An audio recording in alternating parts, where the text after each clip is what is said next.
unaware his wife was about to take over the company. He worked for husband, kicked her out to marry his rich billionaire boss. I've made my decision. I am ending our marriage for a more affluent connection. You may see yourself out. What she did next left him homeless.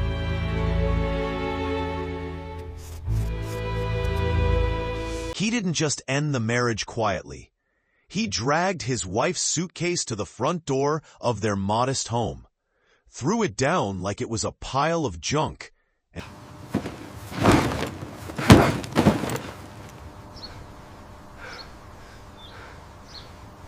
and told her she didn't fit the life he was stepping into, while the neighbors watched from behind half-open blinds. That African Karma Stories.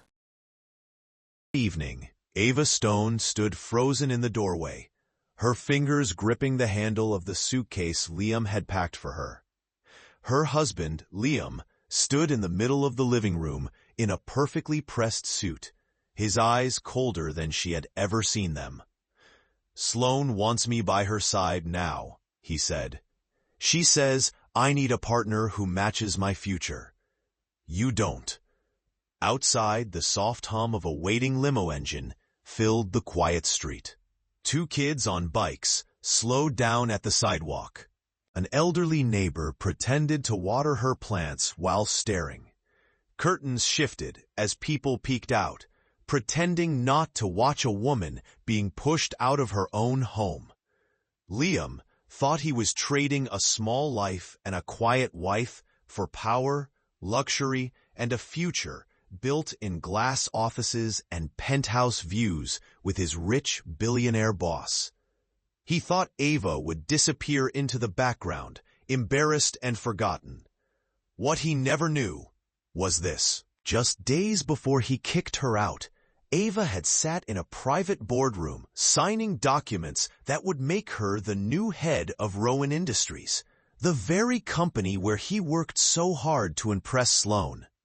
This isn't just a story about betrayal. It's about what happens when the person everyone pies at the front door is actually the one holding the keys to everything. Dear viewers, if you're still here, don't just watch and scroll. Hit that subscribe button, like this video, and tell me in the comments where you're watching from. The office phone rang 3 times before anyone reacted, but Ava Stone, 32 years old, already had the receiver to her ear, her voice steady, calm, and full of quiet authority. The intensity of the room clashed with her softness. Papers shuffled, managers argued in low, frustrated tones, and someone panicked about a client deadline. But Ava stayed composed, handling every crisis thrown at her, like a woman who carried a lifetime of storms on her back. She wasn't born into comfort. She wasn't born into money. Her strength came from a childhood where nothing was handed to her. Ava Stone, assistant operations manager at Rowan Industries, sat at her mid-sized office desk, surrounded by files she had already finished hours before. Her space was neat in a way that suggested discipline, not perfectionism. Her computer screen showed 3 unread urgent messages, yet her face held no stress. She breathed slowly, methodically, like someone who had learned long ago that panic never solves anything. She was the kind of woman people trusted even before they knew her name. But there was more to Ava than her coworkers ever understood. Behind her calm smile lived a long history few people knew, one shaped by sacrifice and silent endurance. She had grown up in a small apartment with a mother who worked 2, sometimes 3 jobs. Ava learned early how to fix broken appliances, balance grocery money, and stretch a single meal into 2 days. She became the caretaker at home long before she became one in her marriage. Her mother's voice still lived in her memory. Stability doesn't come from luck, Em. It comes from the hands that refuse to give up. Ava had taken those words everywhere, into her job, into her marriage, into every decision she made, and now into a future she never imagined would come so fast. Her phone buzzed again, this time with a private number. She recognized it instantly, one of the dedicated board lines that almost never called staff directly. She quietly answered, "Hello?" A composed male voice said, "Ava, it's Grant Mercer. Your onboarding packet for the transition will be ready by next month. Legal wants to finalize the documents in person before we schedule the public announcement." She froze only for a second, just long enough for the weight of those words to press into her chest. Transition? The word hung in the air like an unopened secret. "Thank you, Mr. Mercer," she whispered, though her tone carried unease. "I'll be ready." To anyone listening, it sounded like a normal operations update. No job title was mentioned, no CEO, no succession, just transition. She ended the call quickly before anyone noticed her tremble, because no one here, not a single person, knew that Ava was about to step into a role that would change the entire company. And her husband, he had no idea that the woman he came home to every night had been chosen by the founder and the board for something far greater than either of them had ever planned. She placed the phone down gently, but her eyes were distant, troubled, almost sad. Liam Stone, her husband, 35 years old, charismatic, handsome, always craving approval, walked into her office without knocking. Liam worked in the same company as a mid-level analyst in the strategy department. People liked him, admired his confidence, but Ava knew the truth. Underneath his charm lived deep insecurity, a fear of being ordinary, a need to feel important. And whenever life got too heavy, it was Ava who lifted him. You won't believe this," he said breathlessly, excitement shaking in his voice. Ava closed a file and looked up with a soft smile. "What happened?" Liam tossed a thick folder onto her desk. It hit the wood with a sharp smack, loud enough to make her flinch. "Sloane wants me in her private strategy group," he announced, chest puffed out. His eyes were glowing with pride.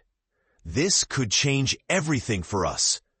Sloane Vega, his boss, a glamorous billionaire CEO known for her ruthless business style, was a name Ava never expected to hear spoken with that much excitement. Ava's face went still, not jealous, not angry, something darker, something closer to recognition.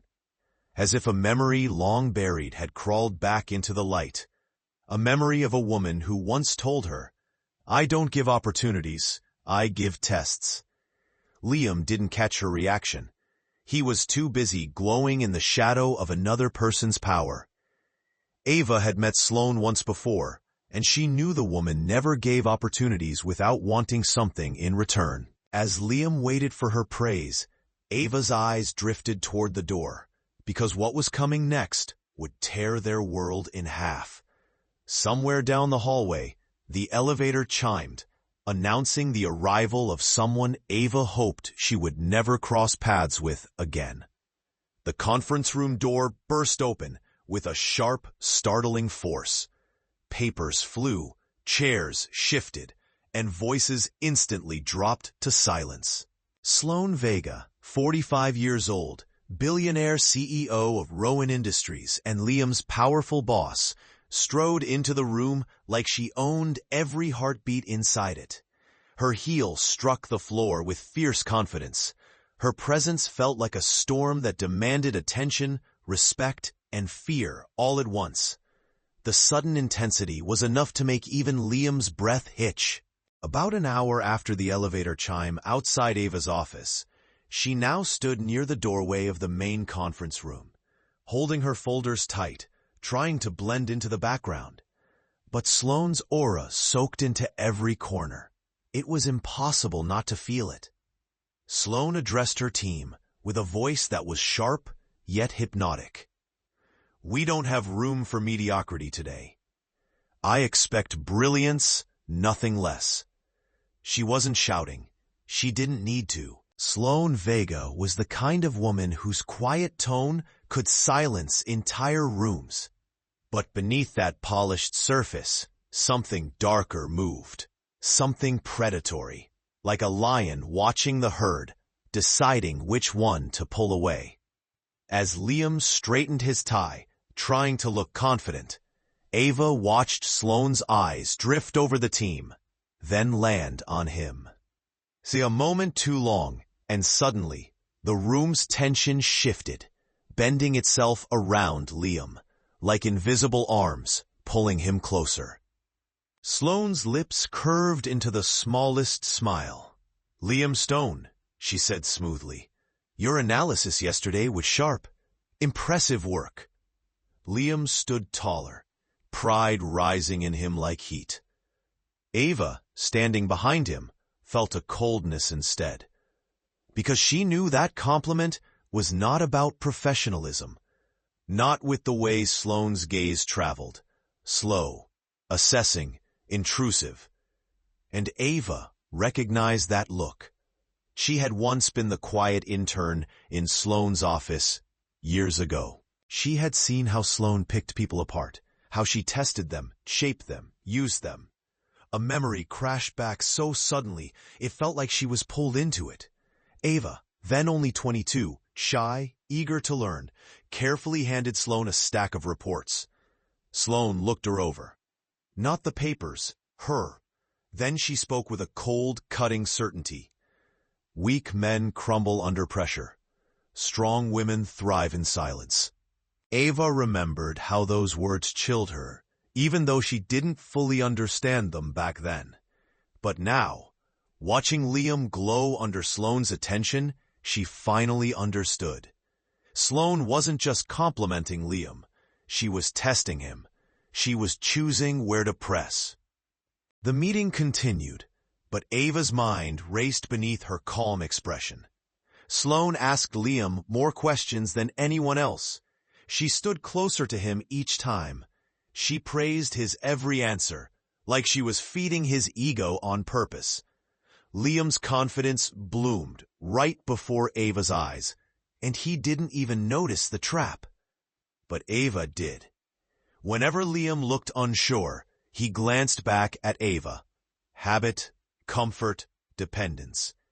Every time she nodded, reassuring him, Sloane's eyes flickered with something unreadable, almost like she didn't like the fact that Liam leaned on his wife for strength.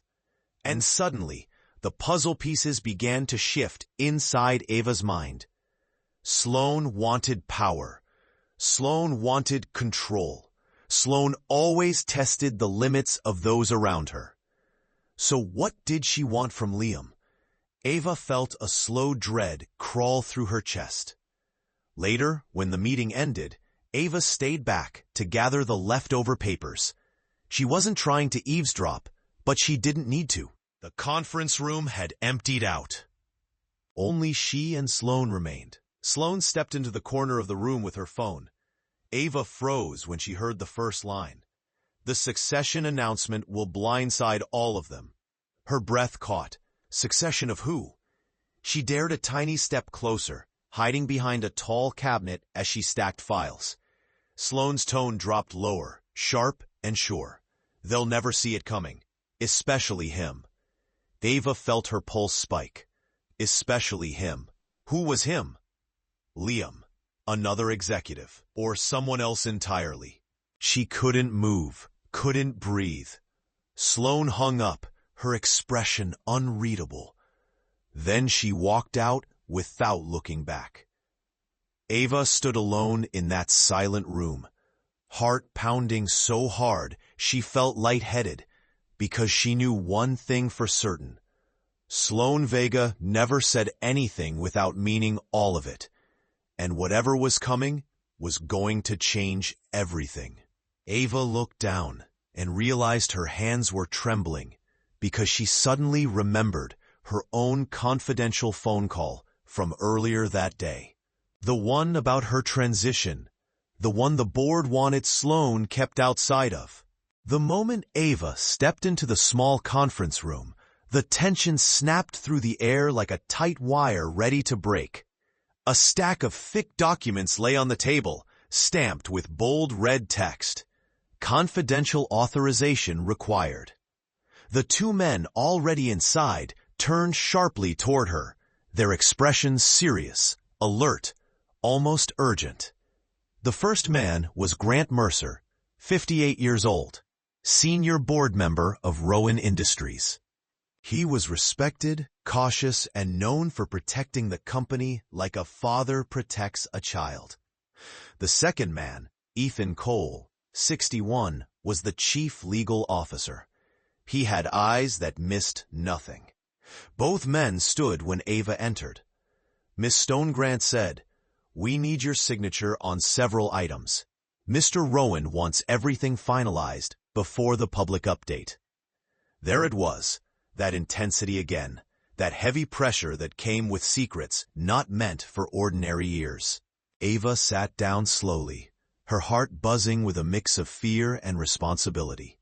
Her hand hovered over the first page, and for a moment, she couldn't move because this was the moment she had kept hidden for so long.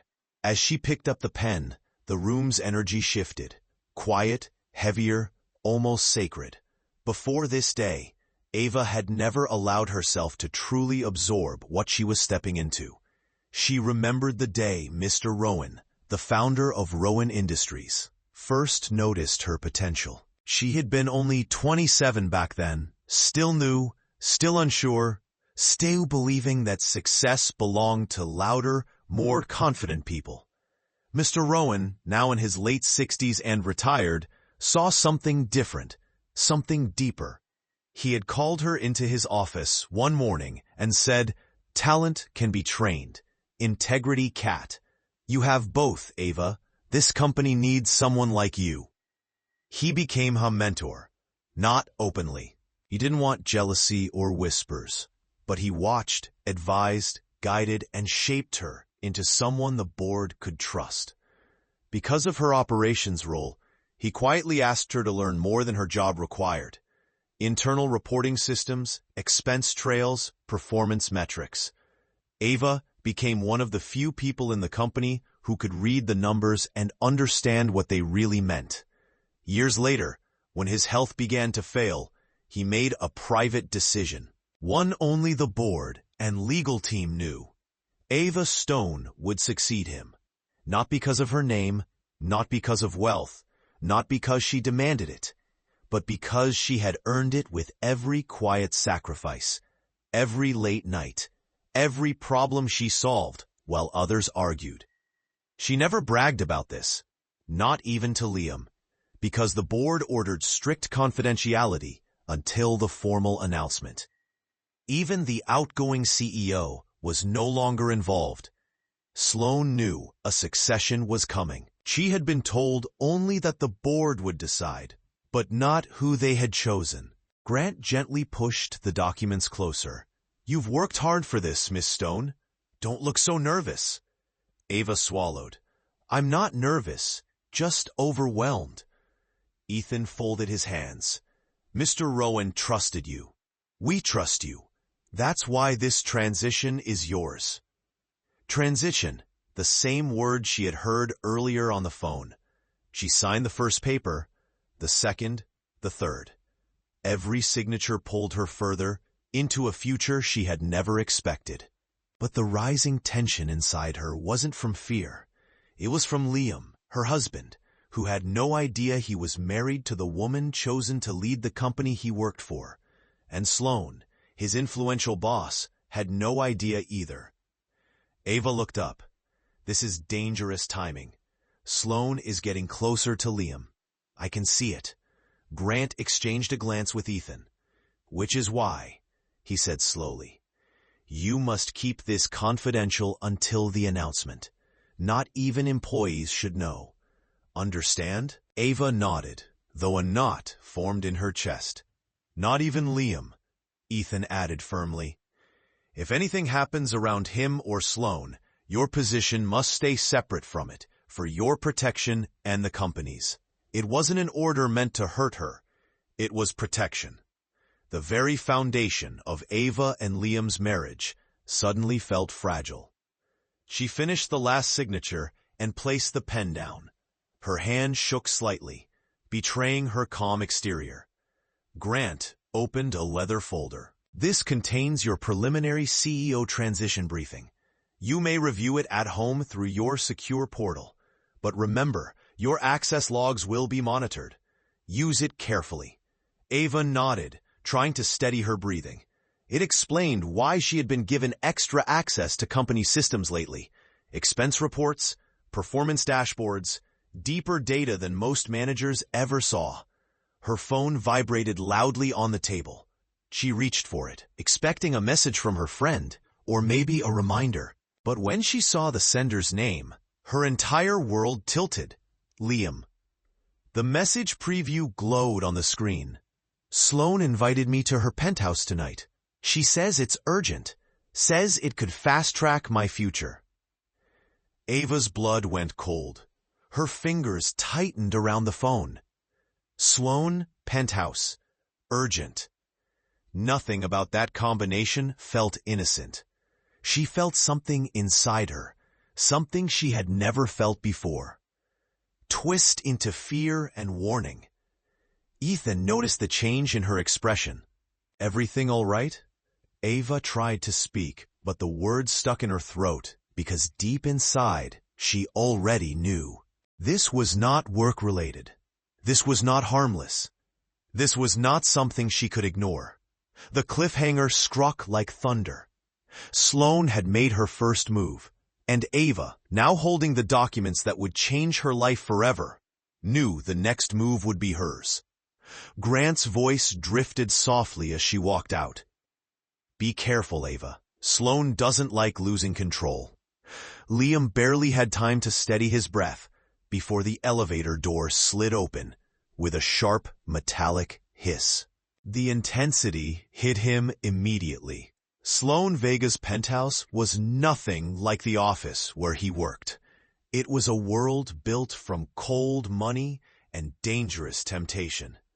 Glass walls shimmered with city lights. Expensive paintings hung in perfect symmetry.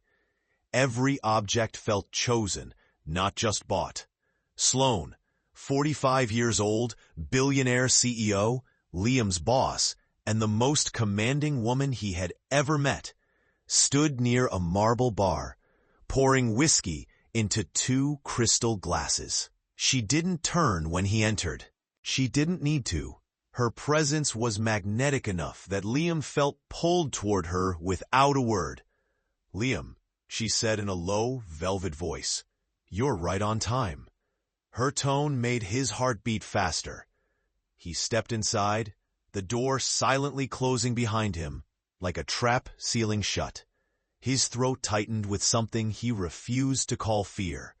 Sloane handed him a glass filled with an amber drink that probably cost more than his monthly salary. Too potential, she said. Liam lifted his glass, feeling suddenly powerful, wanted important. But deep inside, beneath the pride swelling in his chest, a quiet voice whispered something he didn't want to hear. They sat on opposite ends of a long white sofa. Sloane crossed her legs slowly, elegantly. The room dimmed itself when she picked up a remote, shadows curling around the furniture. You know, she began, her voice smooth as silk. Men like you are rare. Liam blinked. Men like me. Men who think. Men who rise. Men who could be far more than what others limit them to. Her words struck him like warm sunlight. But her tone, her eyes, her smile, none of it felt purely about work. Sloane leaned closer. Your analysis this week, brilliant. The board noticed. I noticed. Liam felt heat climb his neck. He tried to remain rational, but flattery like hers was dangerous. Too precise, too focused. You deserve someone, she paused, who sees your potential clearly. Someone who isn't threatened by it. The implication was sharp enough to cut through glass. He swallowed hard. My wife supports me. Sloane gave a soft laugh. Support or hiding from your success? Liam stiffened. Ava isn't like that, isn't she? Sloane's voice slipped lower. Quiet women often hold their husbands back without meaning to. They get comfortable. They ask you to be grateful instead of great.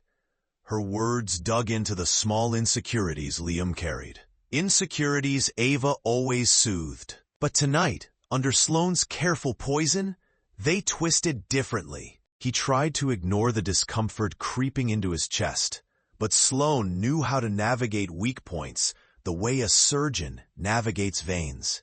She poured more whiskey into his glass. Liam, she said gently, men with real ambition shouldn't settle for ordinary. The sentence vibrated through him. He took another sip. Too quick, too eager. For a moment, he remembered Ava's voice from months ago. Some people only lift you up so you don't see how far they're about to drop you. He blinked, unsettled. Why did that line suddenly appear in his mind? Why now? Sloane watched his hesitation like she could read his thoughts. Don't overthink, she whispered. You deserve to be recognized, respected, elevated.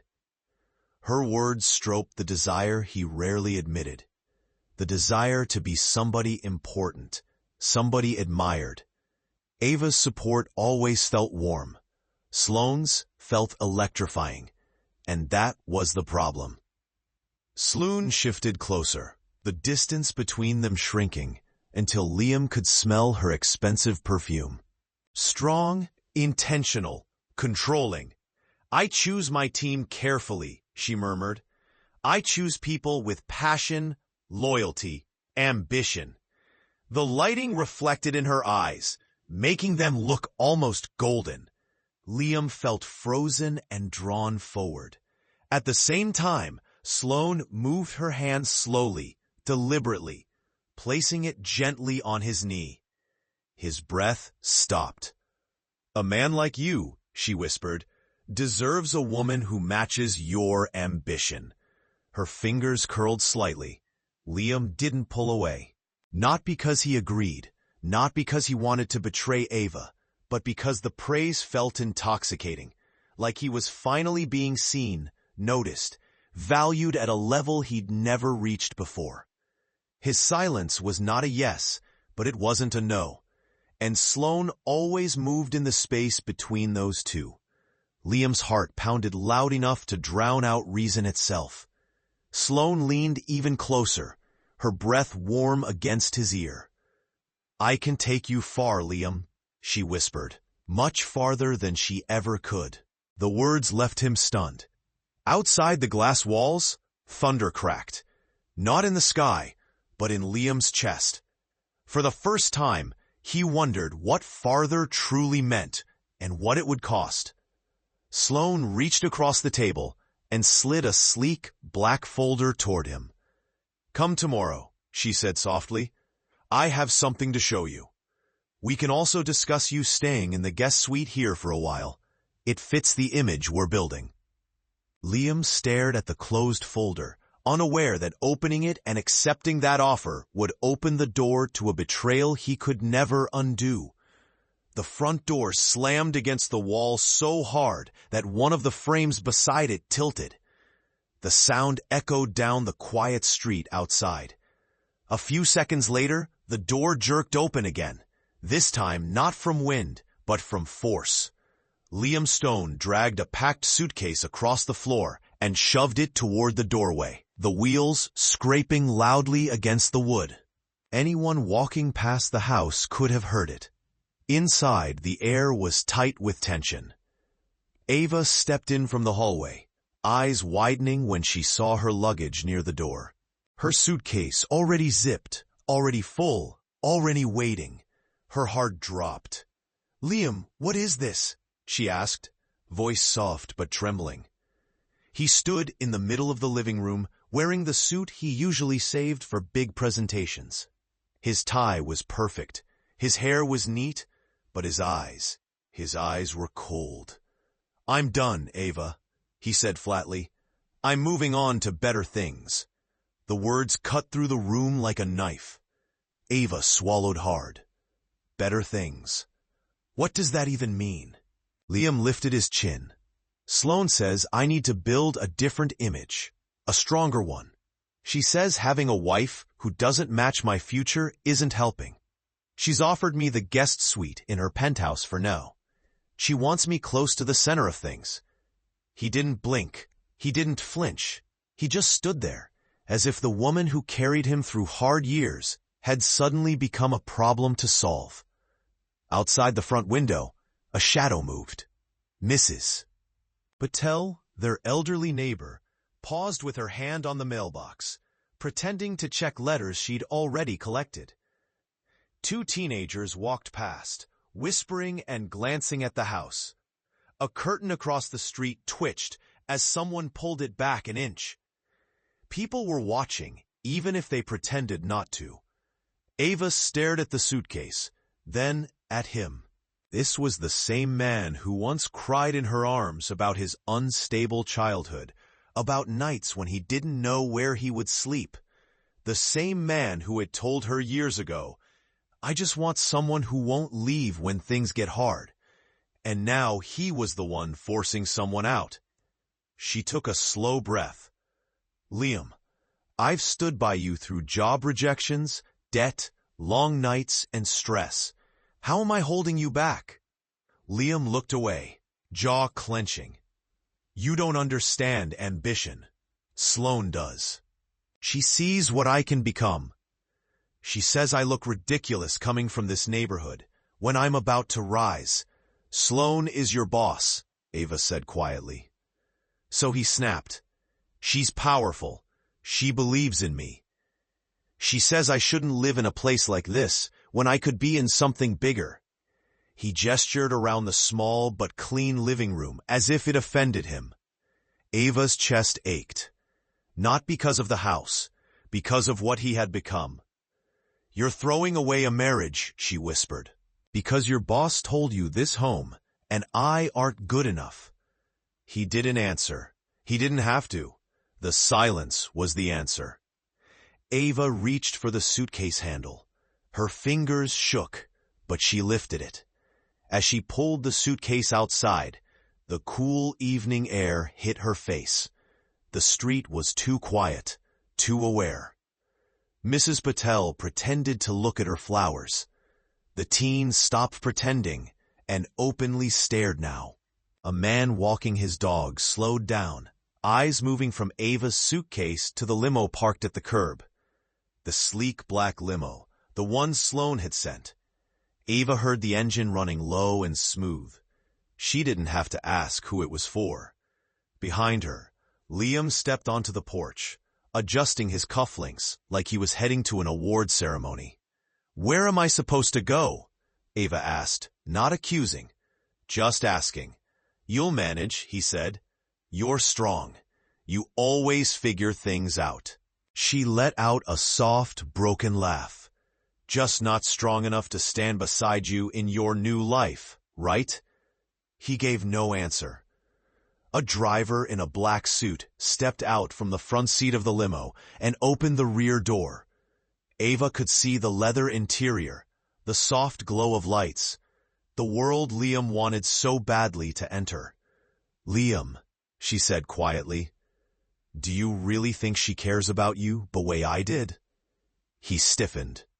For the briefest second, doubt flickered in his eyes. Then he shut it down. "Goodbye, Ava," he said.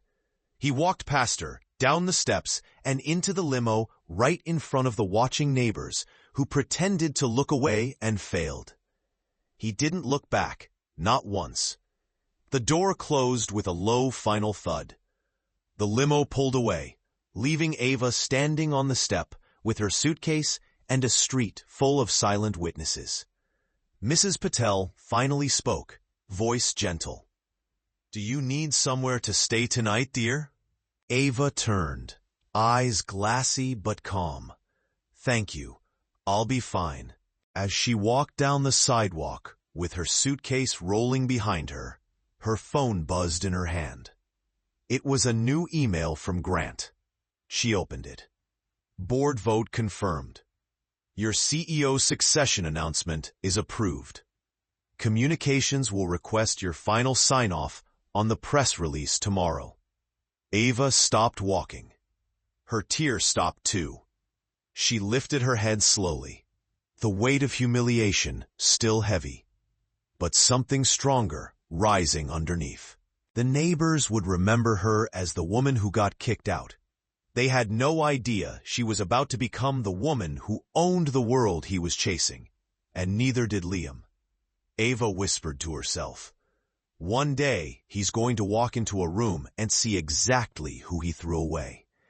The door to Zoe's apartment burst open with a force Ava didn't intend. Her best friend, Zoe Kim, 33 years old, graphic designer, loyal and outspoken, rushed forward and grabbed Ava before she collapsed on the floor. Ava, what happened? Why are you shaking? Where's Liam? Ava couldn't answer. Her breath came in short, quick bursts, as if her lungs were trying to keep her from breaking down completely. Zoe pulled her inside, locking the door behind them, eyes wide with shock. Talk to me, Zoe insisted. What did he do? Ava still wore the same clothes she had on when she left the office, and then her home. Her work bag hung from her shoulder, strap twisted from how tightly she had been gripping it. Finally, she spoke, voice thin and fragile. He told me to leave. He said I was holding him back. He said Sloane wants him. The last words came out like something poisonous. Zoe froze. Anger flashed in her eyes. He threw you out for her? Ava nodded. The intensity of the moment cracked the air in the room. Zoe held her tighter, whispering, Ava, why aren't you fighting back? Why are you just walking away? Ava didn't answer right away. Instead, she sank onto the couch, her mind sinking with her. Everything felt too loud, yet oddly quiet inside her, like a storm just before the thunder. After minutes of silence, Ava finally whispered, My mother used to say something. Something I never understood until now. Zoe sat beside her, waiting. Ava stared at her trembling hands. She always told me, never push back in anger. Let the truth fall naturally. It always does. Zoe sighed, frustrated but soft. So you're just waiting? No, Ava said, her tone shifting. The first hint of steel beneath the pain. I'm listening. She wiped her eyes, breathing slowly, grounding herself. Her world had cracked open, but she refused to fall through it. Later that night, after the same system that tracked internal reports, expenses, and performance metrics, her eyes scanned through reports, budgets, employee logs, documents she normally processed without emotion. But tonight, something sharp caught her attention. A performance report filed under Liam's name. The numbers didn't make sense. Her chest tightened. She opened another report, this time connecting it with an expense sheet. Forged marks, altered data, transactions with unusual timing. Her heart pounded as she dug deeper, clicking through files with growing urgency. There it was, cold, undeniable. Liam had inflated performance numbers to make his team look more profitable. He had misused a company credit card for private dinners and expensive drinks. He had emailed confidential documents directly to an external private address labeled under the contact name SV. Ava clicked the details. It was Sloane's personal non-comp email. Ava's hand flew to her mouth. This wasn't just unethical. This wasn't just careless. This was self-sabotage, and Sloane had let him do it, maybe even encouraged it, because men who compromise themselves are easier to control. Ava felt her grief twist into something else. Not anger, not hatred, clarity. She took her phone, and instead of downloading files that it could flag, she snapped pictures. Every file, every timestamp, every detail. Her fingers were steady, even though her heart wasn't. This wasn't revenge. This was truth. This was protection of herself, of the company, of everything Mr. Rowan trusted her with. And Liam had walked into the trap willingly. Just as she finished photographing the last document, her phone buzzed with a new email notification from corporate communications. She opened it. Final approval has been granted for your succession announcement. Press and internal memo scheduled pending your confirmation of the date. Congratulations, Miss Stone. Her quiet tears stopped. Ava looked up slowly, the soft glow from the laptop reflecting in her eyes. For the first time since leaving her home, she wasn't shaking. She wasn't lost. She wasn't breaking. She was awakening. Zoe returned with 2 cups of tea, unaware of the shift in Ava's eyes. What are you going to do now? Ava answered quietly, almost too quietly. Everything I was meant to. The moment the elevator doors slid open, the boardroom erupted in shocked movement. Chairs screeched, papers shifted, and every executive in the room stood up at once. The intensity hit like a wave, sharp, loud, electric. No one expected her to walk in like this. It had been only a few days since she left her home with a suitcase.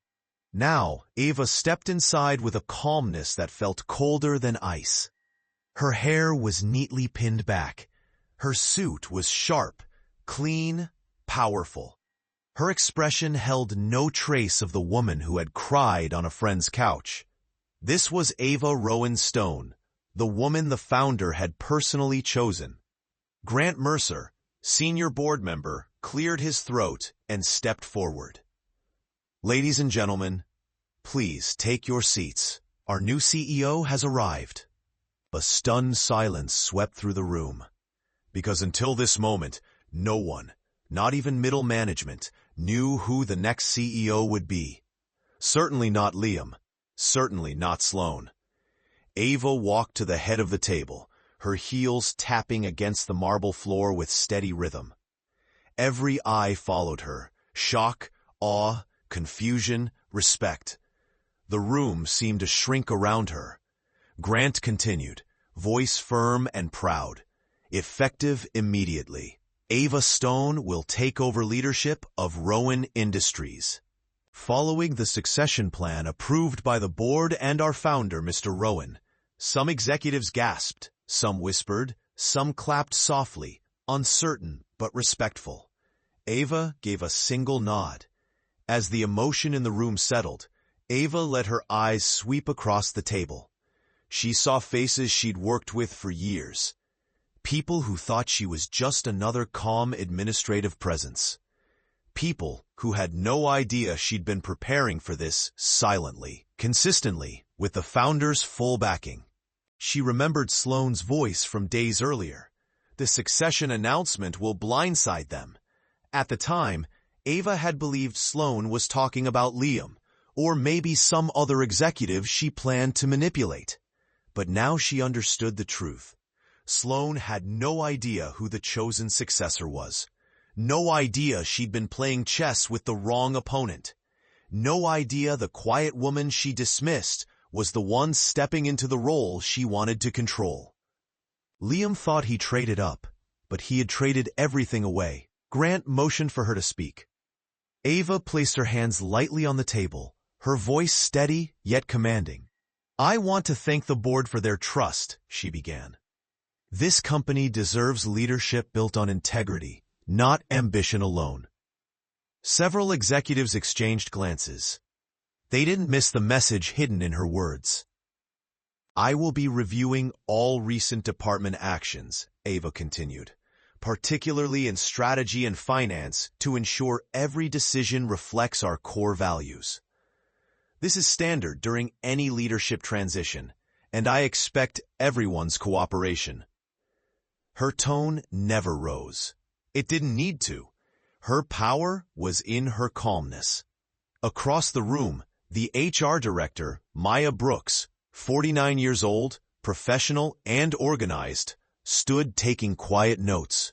She looked up, curious to know the changes Ava had in mind. Ava looked at her and said clearly, "Maya?" "Yes, Miss Stone." Maya stepped forward. "Schedule a mandatory review meeting for tomorrow morning," Ava said. "Include department heads." She paused for half a second, then finished. "And Liam Stone from Strategy." A ripple of shock rushed across the table. No one spoke. No one dared. Grant lowered his eyes. He understood exactly what Ava was doing and why. It wasn't personal. It was necessary. Maya hesitated, but when Ava gave her a steady look, she nodded. "Of course, I'll send the notices today." Ava simply took her seat, signaling the start of the rest of the agenda. And just like that, the world Liam abandoned her for was now in her hands. As the meeting ended, Ava gathered her documents. Her expression never changed, but her resolve hardened with every breath. When she stepped into the hallway, her phone vibrated. A message from Sloane. 3 words. "We need to talk." Ava's eyes narrowed. She whispered to herself, "Yes, we do." The elevator doors opened with a loud metallic ding that echoed like a warning. Liam stepped out with a confidence so big it nearly spilled into the hallway. He straightened his suit jacket, fixed his tie, and checked his reflection in the glass wall. Today was the day Sloane had said she had plans for him. Big plans. Promotion-level plans. He smirked. "Ava never believed I could rise this fast. But Sloane sees me." He pushed open the meeting room door, and his entire world froze, because sitting at the head of the table, in the highest seat of authority, was Ava, his wife. The same woman he shoved out of their home. The same woman he said was beneath his future. Ava sat straight, calm, and unreadable. Her suit was sharper than everyone else's. Her presence filled the room without trying. Liam swallowed hard. What is this? Sloane stood near the window, confusion flashing across her face. This was the first time she had seen Ava in that seat, and she did not like surprises she didn't control. Grant Mercer cleared his throat, his voice deep. "Liam, take a seat." Liam sat slowly, feeling the room shift around him. His confidence drained, his heartbeat pounded in his ears. Something was wrong. Very wrong. Maya Brooks from HR sat with a thick folder. The company's legal officer, Ethan Cole, was also present. No one smiled. Sloane remained silent, watching. Liam looked from face to face. Why were board members here? Why did HR look so serious? Why did no one congratulate him? Finally, he turned to Ava. "Ava, why are you sitting there?" Her expression didn't move. Her voice came out calm, smooth, controlled. "Because this is my seat, Liam." Grant nodded. Effective immediately, Ava Stone is the new CEO of Rowan Industries. The words shattered Liam's posture. His back slumped. His lips parted soundlessly. Sloane stiffened, eyes widening. She had expected to guide or influence the next CEO, not find out she'd been working under her. Liam stammered. You're the CEO." Ava folded her hands. "This meeting isn't about titles, Liam. It's about truth." Grant gestured to Maya. "HR will lead." Maya opened the folder with professional calm. "Mr. Stone, this is a formal disciplinary and termination review. You are invited to respond to concerns about your recent conduct. You're aware this meeting is being recorded for legal purposes." Liam's mouth went dry. Concern? What concern? Maya slid the first set of papers across the table toward him. "First," she said, "forge performance reports." These numbers do not match verified data in the system. You inflated your department's results. Liam's face drained of color. That's not, I just corrected a few mistakes. Ethan spoke evenly, but changes were not corrections. They were falsifications. Ava said nothing, but her eyes didn't leave him. Maya continued, another set of documents. Second, improper use of the company credit card. Receipts for dinners, private outings, luxury drinks, most outside-approved company events. Many of these coincide with nights you were recorded as being at Sloane Vega's penthouse. Liam's throat closed. Those were strategy discussions, she said. Maya didn't respond. She flipped to the next page. Third, she said, voice colder now. Unauthorized forwarding of confidential documents to an external private email address listed here as S. She tapped the printed email logs. These emails contained internal projections, board prep analyses, and sensitive client data. Company policy strictly forbids sending such information to non-comp domains without clearance. Liam froze. Sloane's face turned stiff, angry, not at Ava, but at Liam for exposing her through his carelessness. Ava finally spoke, her voice soft but clear. That address belongs to Sloane's personal email, not her corporate one. Silence hit the room like a slap. Ethan folded his hands. We will be conducting a separate internal review regarding any actions by senior leadership, including Ms. Vega, for today. The focus is your conduct, Mr. Stone. Sloane's jaw tightened, but she stayed quiet. She knew this wasn't the moment to defend herself. Maya turned another page, and finally, she said, you attempted to influence company decisions through personal relations with a senior executive. Multiple calendar entries and expenses line up with nights at Ms. Vega's penthouse. The pattern is clear. When she said personal, everyone understood the meaning. Liam felt his confidence collapse into ashes. He pressed a hand to his forehead. Ava, please, this isn't what you think. Sloane said she was guiding me. Sloane took a small step away from the table, visually separating herself. You acted on your own, she said coolly. Your choices, your responsibility. He stared at her, shocked. Sloane, what? No, we were in this together. She didn't answer. She didn't even look at him. She simply chose her safety over him, like she had planned from the beginning. Ava's voice stayed calm, too calm. Liam, you should have asked me before you chose someone else's future over our marriage. He inhaled sharply, pain hitting him all at once. Ava, I didn't know. You didn't tell me about any of this. I didn't know who you were. You never asked, she replied. Her voice wasn't cold. It wasn't cruel. It was honest. And honesty hurt more than anger ever could. HR Director Maya stood. Her voice was emotionless. Liam Stone, due to documented violations of company policy and breach of data security, you are terminated effective immediately. Your access has already been revoked. Security will escort you out of the building. Liam's knees buckled. He gripped the edge of the table as if the world had tilted. But Ava, please, his voice cracked. Don't let them fire me. You're my wife. Ava looked at him, and for the first time, a flicker of sadness crossed her eyes. You made your choice, Liam. The door opened behind him. Security stepped inside.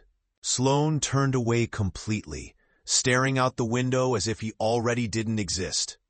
Liam's breath shook. Ava, please don't do this. Ava closed the folder in front of her, though Maya's remained open for the record. Leave the building, Liam. He stared at her, broken. The man who kicked her out had nowhere to go. As security approached, Ava whispered to herself, this is only the beginning. The night air hit Liam's face like a slap as he rushed out of the taxi, stumbling toward Sloane's penthouse. He didn't even wait for the car to stop fully before pushing the door open and running forward. He was shaking, angry, desperate, humiliated. He needed answers. He needed comfort. He needed Sloane to tell him this was all a misunderstanding. Miss Vega invited me. She needs to talk. Move. Liam snapped at the two guards, standing outside the tall glass doors, but the guards didn't move. One of them lifted a hand blocking his path. "And Mr. Stone, you're not allowed in the building." Liam froze. "What? I live here, Sloane. She instructed us not to let you in," the guard replied calmly. "Your access card has been deactivated."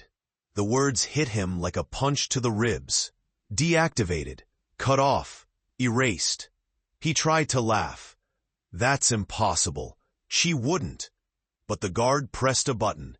The elevator behind him opened, and a maid stepped out. She held a small box.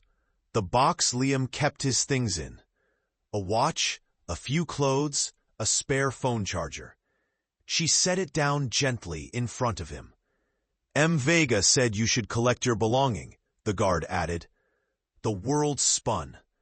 Sloane hadn't just distanced herself, she had thrown him out too. The door closed behind the guards, locking him out completely. Backed away slowly, his breath shaking, his pride collapsing like a weak foundation. He clutched the box to his chest. He felt 11 years old again. The day his mother's boyfriend tossed his clothes into the street. The day he stood alone while the door slammed in his face. The day he learned that the people he depended on always left. He thought Ava was different. He thought Sloane was different. But here he was again, alone, with everything he owned in a cardboard box. He pulled out his phone. Calls to Sloane blocked.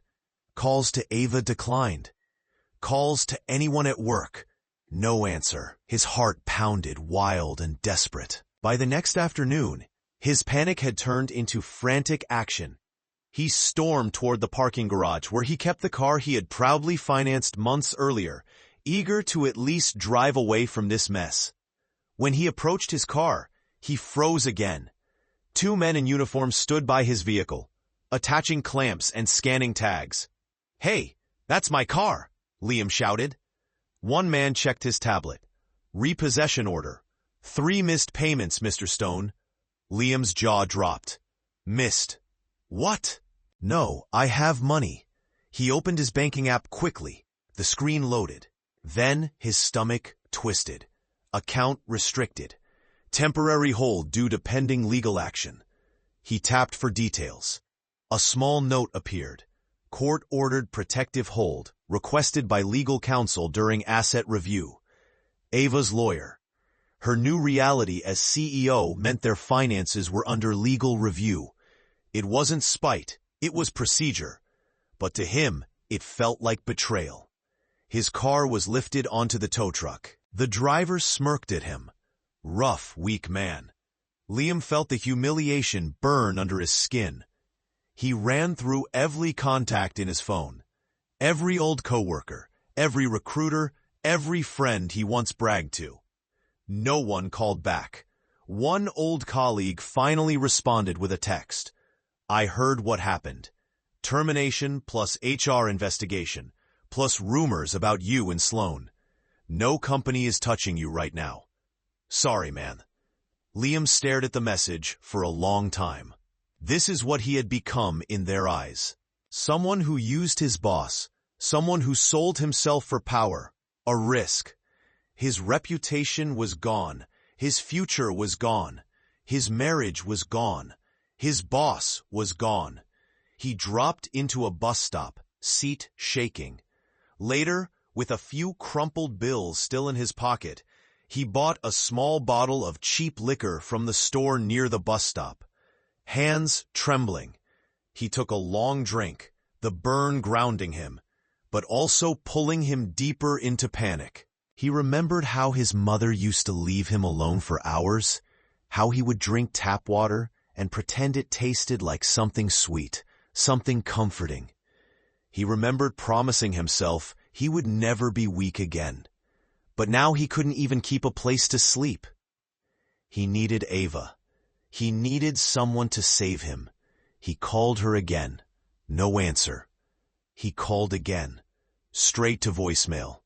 His breathing cracked. "Ava, please. I don't know what to do." He sat there until sunrise, shivering, empty and terrified. The next day, he went back to the apartment he shared with Ava before he threw her out. Maybe she had softened. Maybe she had left the door unlocked. Maybe there was still something left to save.